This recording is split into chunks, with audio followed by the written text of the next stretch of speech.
इस वक्त बिना बताए, बिना जिक्र में आए, तुमने जिसका हाथ थामा है, जिसकी ढाल बनकर खड़े हो रहे हो, जिसे दोबारा खड़े होने में सहायता प्रदान कर रहे हो, वो इंसान तुम्हारा हाथ कभी छोड़ेगा नहीं। उसे कभी अपने जीवन में गंवाना मत। वो मेरा आशीर्वाद है, वो मेरा प्रसाद है। उसे सदैव अपने साथ रखना। अभी इस बदलते मौसम में और इतनी तीव्र तापमान में ये बहुत ज़रूरी है कि समय समय पर तुम जल ग्रहण करते रहो। इस बात का विशेष ध्यान रखो। और जैसे तुम्हारे शरीर को ज़रूरत है ना, ठीक उसी तरह पंछियों को, जानवरों को, इन सबको भी ज़रूरत है। थोड़ा सा प्रेम इनकी ओर भी बरतना। रोज़ ये कोशिश करना कि किसी ना किसी भूखे जानवर को खाना खिलाने का तुम प्रयास करोगे।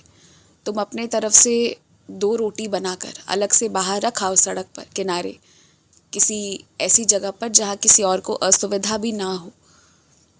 और तुम देखना, उस भोजन को ग्रहण करने से ना खुद मेरा पेट भी भर जाएगा। तो ये सेवा ज़रूर करना तुम। और कुछ ऐसे भी जगह हैं जहाँ निःशुल्क जल, पीने वाले जल की सेवा दी जाएगी।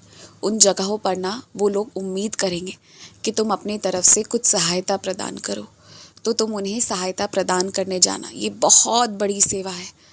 किसी की भूख मिटाना, किसी के प्यास बुझाने की जो सेवा होती है ना, ये इतनी बड़ी सेवा है, इतनी बड़ी सेवा है ना, कि ये तुम्हारे जीवन के सारे कष्ट, तुम्हारे आंसुओं को मिटा सकती है सदैव सदैव के लिए। ये इसकी शक्ति है और मुझे इससे सबसे ज़्यादा प्रसन्नता मिलती है। इसलिए अन्नदान तो कभी छोड़ना ही नहीं।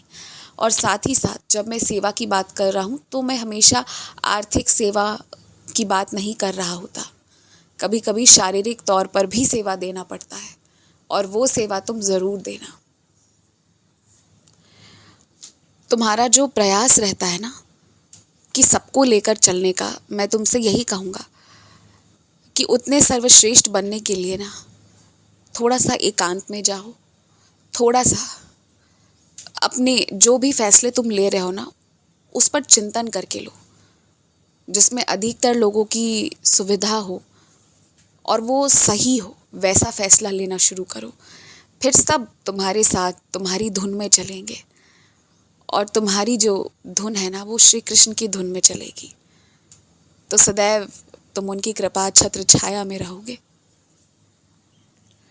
पर कुछ चंद लोग जो है ना, जो तुम्हारे विशेष हैं, जो तुम्हारे सबसे ज़्यादा निकट हैं, उनका साथ कभी छोड़ना मत। और उन्हें प्रसन्न रखने के लिए जो कर सकते हो वो करो, लेकिन अपने आत्मसम्मान को ठेस पहुंचाकर किसी के लिए कुछ मत करना। इसका बस ध्यान रखना।